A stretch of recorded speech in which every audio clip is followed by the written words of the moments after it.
श्री शिवाय नमस्तुभ्यम।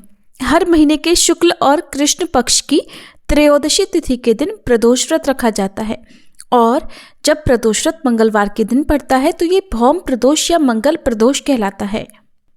और खास तौर पर इस व्रत को ऋण से मुक्ति पाने या फिर मांगलिक दोष निवारण के लिए रखा जाता है। आइए जानते हैं इस बार मार्गशीर्ष मास के शुक्ल पक्ष में और दिसंबर के महीने में पड़ने वाला पहला प्रदोष व्रत कब है। इस बार त्रयोदशी तिथि 2 दिसंबर मंगलवार को दोपहर 3:58 से प्रारंभ हो रही है और त्रयोदशी तिथि समाप्त होगी 3 दिसंबर बुधवार को दोपहर 12:25 पर। जब भी त्रयोदशी तिथि 2 दिन पड़ती है तो उस तिथि में व्रत रखना चाहिए जिस तिथि में त्रयोदशी तिथि के साथ साथ प्रदोष काल का समय भी प्राप्त हो रहा हो। और हमें प्रदोष काल का समय इस बार 2 दिसंबर मंगलवार को प्राप्त होगा, इसलिए केवल 2 दिसंबर मंगलवार के दिन ही प्रदोष व्रत रखा जाएगा जो कि भौम प्रदोष व्रत होगा।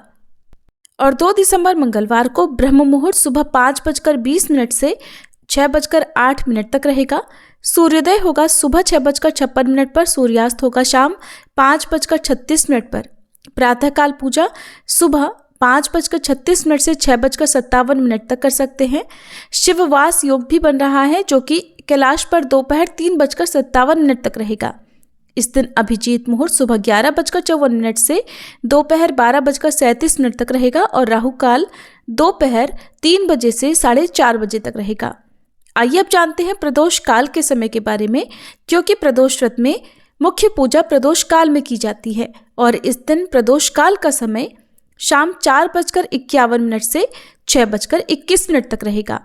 प्रदोष व्रत के दिन व्रत रखकर मंगल देव के 21 या 108 नामों का पाठ करने से ऋण से जातक को जल्दी छुटकारा मिल सकता है। और इस दिन बजरंगबली हनुमान जी की पूजा करने से भी बजरंगबली की कृपा से आने वाला संकट दूर हो जाता है, क्योंकि प्रदोष व्रत में भगवान शिव सहित संपूर्ण शिव परिवार का पूजन किया जाता है और शिवलिंग का जलाभिषेक किया जाता है। तो आप चाहें अपने घर पर मिट्टी के पार्थिव शिवलिंग बनाकर उनका भी पूजन कर सकते हैं। और इस दिन अपनी सामर्थ्य के अनुसार कुछ न कुछ दान निर्धन या योग्य व्यक्तियों को अवश्य देना चाहिए। साथ ही प्रदोष व्रत में जहां तक हो सके नमक का इस्तेमाल करने से बचना चाहिए। इस दिन ओम नमः शिवाय मंत्र का अधिक से अधिक जाप करने से भगवान शिव की कृपा से सभी मनोकामनाएं पूर्ण हो सकती हैं। ये थी आज की वीडियो। हमारे चैनल पर आप भौम प्रदोष व्रत की कथा भी जरूर सुनिएगा।